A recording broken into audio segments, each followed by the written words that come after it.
O meu nome é Flávio Reis, eu sou investigador do Instituto de Investigação Clínica e Biomédica de Coimbra, da Faculdade de Medicina da Universidade de Coimbra. Eu tenho interesses diversos na investigação, mas principalmente na área das doenças metabólicas, nomeadamente a pré-diabetes e da diabetes e das suas complicações, tanto em termos de fármacos, de terapêutica, como em termos de opções nutracêuticas, alimentos.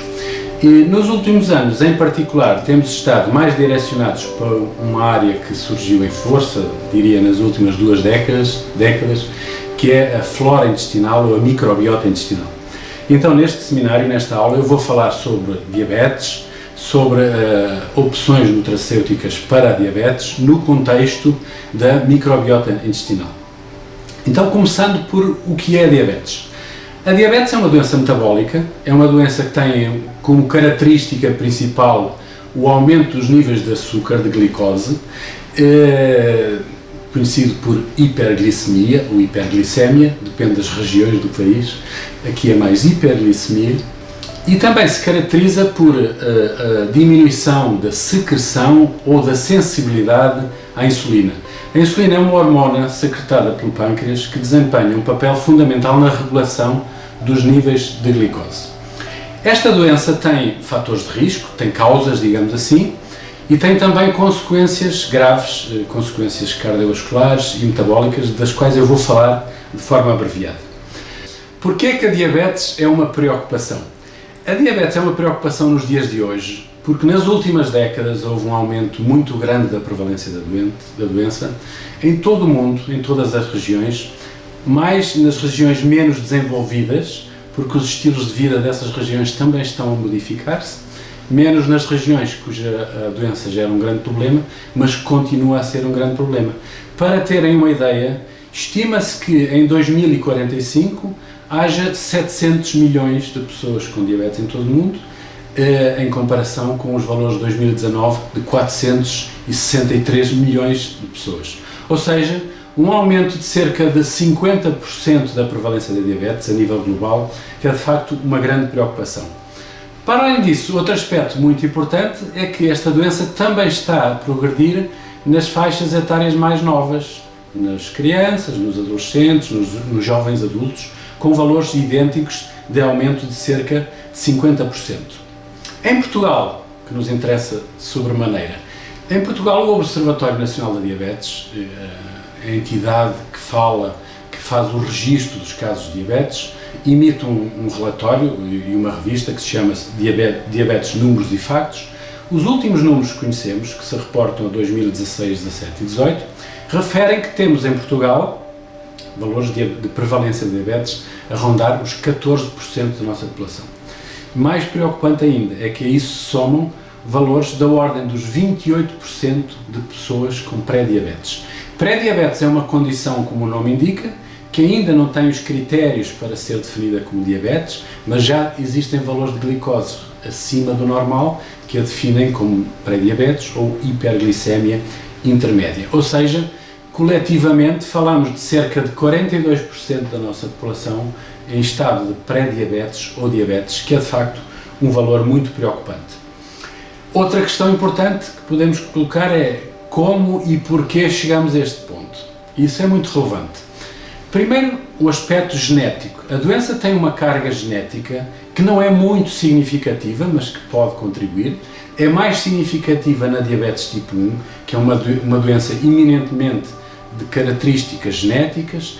Existe uma doença autoimune, uma destruição autoimune do pâncreas que não consegue secretar insulina, mas na diabetes tipo 2 não, a carga genética é menor e, sobretudo, os fatores de risco que a condicionam são fatores de risco relacionados com a forma como vivemos, aquilo que é designado o estilo de vida ocidental. No fundo, é um grande sedentarismo, pouca prática de exercício físico, de atividade física e uma alimentação hipercalórica, com maior conteúdo de lípidos, com maior conteúdo de açúcares. Tudo junto faz com que haja um aumento de obesidade nos últimos anos. Então, a obesidade e o sedentarismo são as duas grandes circunstâncias que favorecem, propiciam o aumento da diabetes em pessoas adultas, mas mais preocupante também em camadas mais jovens. Nós sabemos que a alimentação, os formatos alimentares modificaram-se um bocado, nós comemos mais fast food, comida mais processada, hipercalórica, açucarada, também nos jovens, também nos adultos e nos seus filhos, há menos tempo para fazer comida fresca, com alimentos pouco processados. Por outro lado, os hábitos, as distrações, as brincadeiras dos jovens dos dias de hoje são diferentes das do passado. O acesso às tecnologias, os telemóveis, os iPods, os computadores, os videojogos, fazem com que haja uma movimentação, um exercício muito menor, e isso favorece o aumento da obesidade. Nós, em Portugal, e estes são dados portugueses, existe uma prevalência de excesso de peso e obesidade, também se pode dizer pré-obesidade e obesidade, superior a 50%. Isto é equiparado entre homens e mulheres, e dos mais novos aos menos novos, aos mais velhos.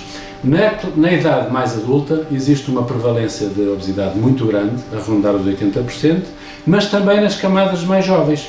Por exemplo, nos adolescentes, a prevalência de diabetes ronda os 20 e poucos por cento nos meninos e acima dos 15% nas meninas, o que é de facto valores muito altos de obesidade para a nossa população.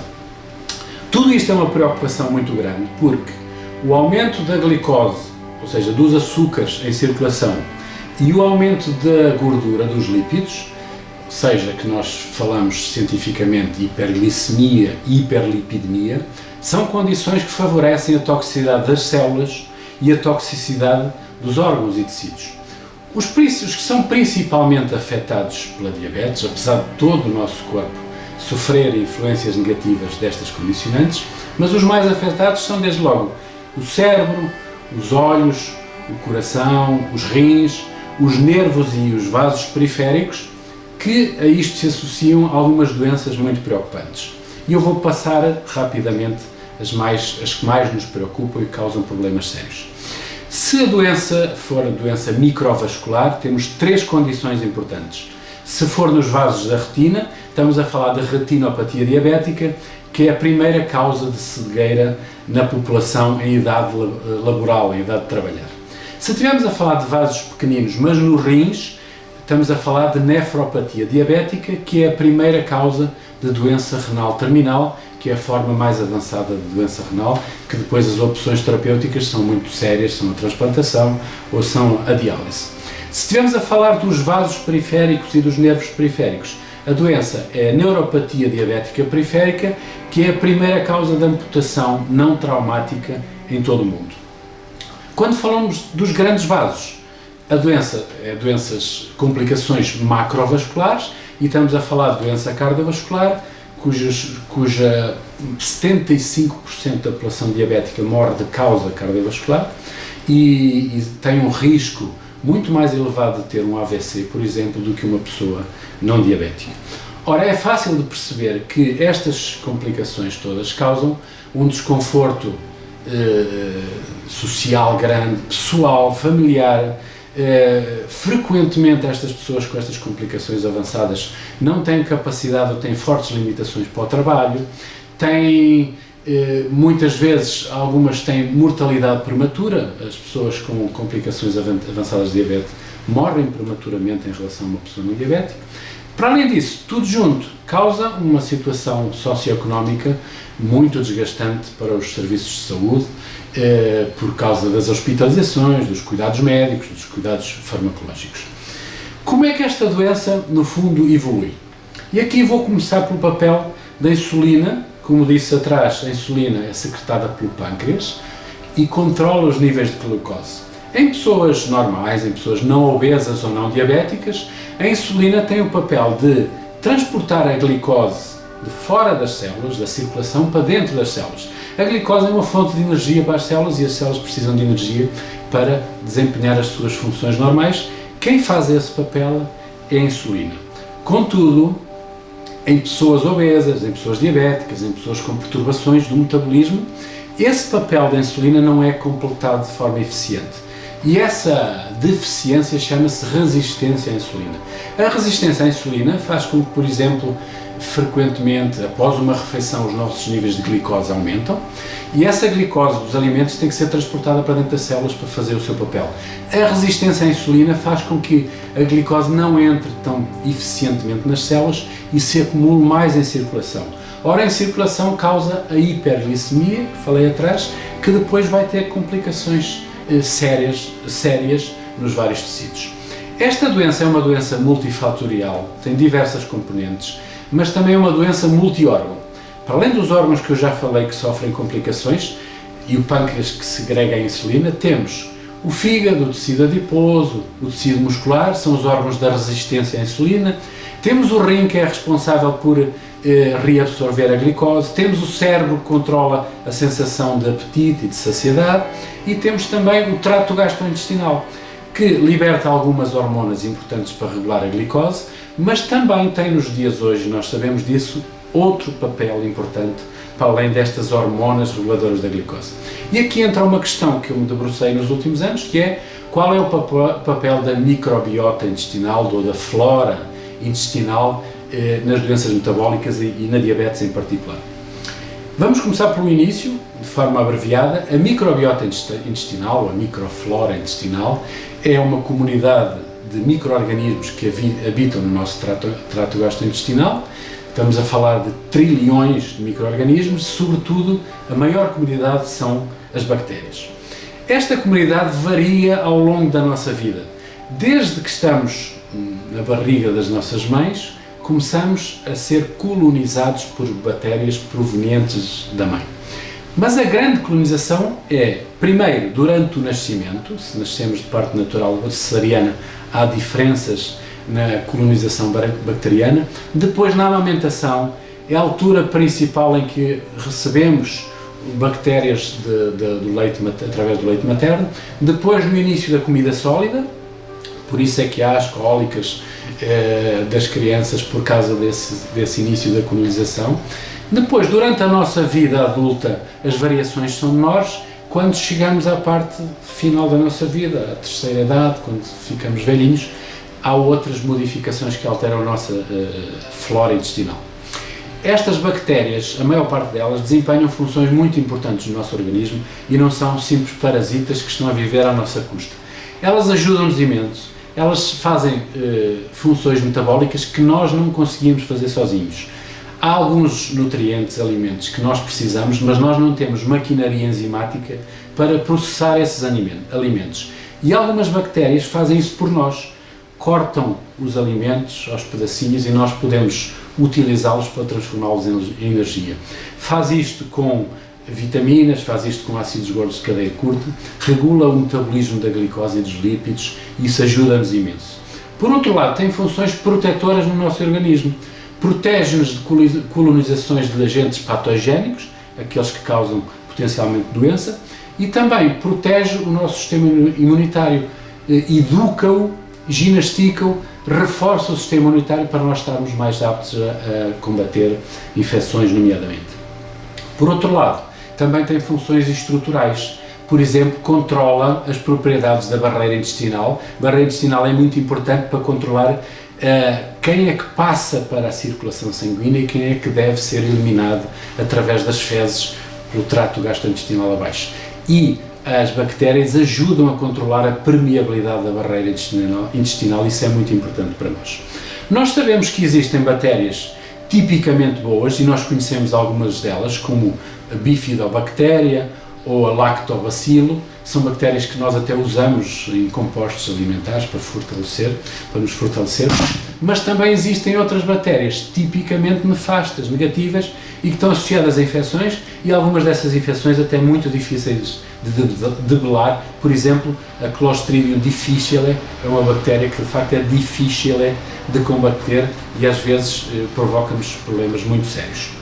Ora, há certas circunstâncias que nos levam a um desequilíbrio da comunidade microbiana boa, as bactérias simbiontes, e a má, as bactérias patogénicas ou patobiontes. Por exemplo, dietas hipercalóricas, stress, uma vida de stress contínuo, a toma continuada de medicamentos, nomeadamente de antibióticos. Tudo isso pode desequilibrar estas comunidades bacterianas no sentido de termos mais patogénicas e menos simbióticas, e esta situação de desequilíbrio caracteriza-se, tem o nome de disbiose. Durante os últimos anos nós percebemos todos que a disbiose pode estar associada a várias doenças do foro do trato gastrointestinal, por exemplo, doença inflamatória intestinal, alguns tipos de tumores do cólon, diarreias, alergias e outras doenças, mas também doenças extraintestinais, fora do trato intestinal, nomeadamente duas que eu sublinhei a amarelo neste slide, a obesidade e a diabetes. Nós conhecemos já um bocadinho das razões porque é que a microbiota intestinal pode contribuir para a obesidade e para a diabetes. Por um lado, as bactérias boas sintetizam, ajudam-nos a produzir ácidos gordos de cadeia curta, e esses ácidos gordos têm funções muito importantes metabólicas para nós. Por outro lado, as bactérias más promovem uma abertura da barreira intestinal, aumenta a permeabilidade, por onde compostos passam que não deviam passar, por exemplo, constituintes da parede bacteriana, o lipopolissacárido, que é um composto eminentemente pró-inflamatório e que nos causa problemas. Tudo junto, esta situação de disbiose, de desequilíbrio da comunidade bacteriana, origina resistência à insulina, inflamação, contribui para a obesidade, contribui para a diabetes e para o risco cardiovascular. Como é que nós podemos fazer, o que é que nós podemos fazer para nos salvaguardar desta situação?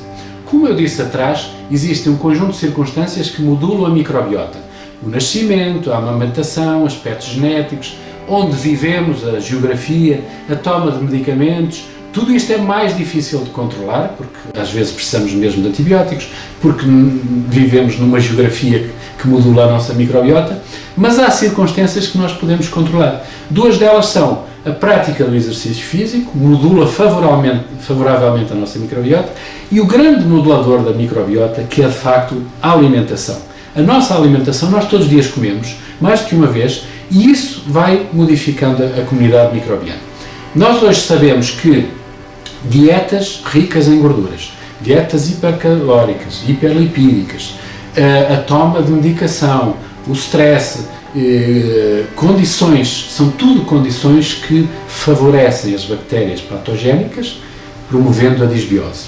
Por outro lado, agentes, composições, alimentos pré-bióticos, bactérias das boas, probióticos, verduras, frutas, alimentos fermentados, são tudo condições que favorecem as bactérias boas, aquelas que nos ajudam, que nos protegem, e isso faz com que nós estejamos mais preparados para responder a doenças, nomeadamente a infecções. Existem algumas evidências de que na situação, por exemplo, que agora vivemos da resposta a esta infecção, que as pessoas que estão menos protegidas têm uma microbiota intestinal disbiótica porque têm doenças anteriores, porque são mais idosas, respondem mais dificilmente à infecção, e a microbiota e o sistema imunitário que ela modela podem ter a ver com esta capacidade de responder a infecções bacterianas e a infecções virais, por exemplo, contra este coronavírus. Por fim, para concluir, a mensagem final é que nós temos capacidade de modular a nossa microbiota intestinal com aquilo que comemos, com aquilo que fazemos, a prática do exercício físico. Existem muitos alimentos que reforçam imenso a nossa microbiota e podem reforçar o nosso sistema imunitário e permitir combater doenças ou reforçar a nossa capacidade de viver mais tempo com saúde. Muito obrigado pela vossa atenção. Estou disponível para vos receber sempre que queiram visitar a Universidade de Coimbra.